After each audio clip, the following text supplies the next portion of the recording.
ধর্ম হোক যার যার, বড় মা সবার, কারণ বড় মার কাছে যেতে গেলে কোনো ধর্মের প্রয়োজন হয় না, হয় ভক্তির। আর একটা কথা কি জানো তো, প্রায় 3-4 বছর ধরে আমি বড় মার কাছে যাবো যাবো ভাবছি, কিন্তু কখনো যাওয়া হয়ে ওঠে না। কত প্ল্যানিং করি, বাট কখনোই যাওয়া হয়নি। বাট জানি না কেন এই দিন উইথাউট এনি প্ল্যানিং সারা রাত জেগে কীভাবে চলে গেলাম বড় মার কাছে। আসলে কথাটা এতটাই সত্যি যে ঠাকুর না ডাকলে ঠাকুরের কাছে কখনো যাওয়া যায় না। তো হয়তো বড় মা আমাকে সেদিনকে ডেকেছিল।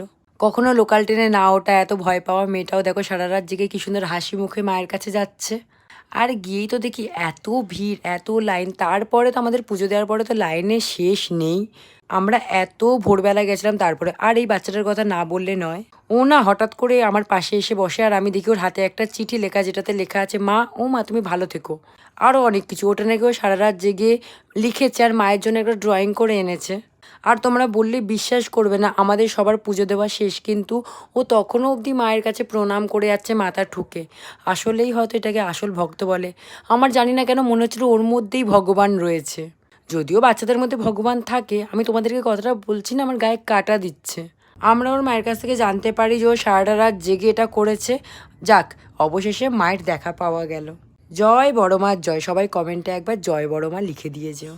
এই দিনটা কোনো একটা তো স্পেশাল অমাবস্যা ছিল, আমি না ঠিক জানি না, তাই জন্য লাইনটা উল্টো দিক থেকে ঢোকানো হচ্ছিল। আর দুর্গা পুজোর লাইনের মতন দড়ি ফেলে ফেলে ফেলে ফেলে, তো যাই হোক, খুব ভালো লাগলো। এখানে স্পেশাল ভিআইপি লাইন বলে কিছু হয় না, সবার জন্য একটাই লাইন। মাকে পুজো দিয়ে তো অনেক শান্তি পেলাম। তারপরে বেরিয়ে বাচ্চাটাকে খাইয়ে আমার গোপাল দুটোর জন্য কয়েকটা জামা কাপড় কিনে আমরা বাড়ি রিটার্ন চলে আসি। চলো টাটা, তোমাদের কেমন লাগলো জানিও। ভালো থেকো, সুস্থ থেকো, দেখা হবে নেক্সট ভিডিওতে।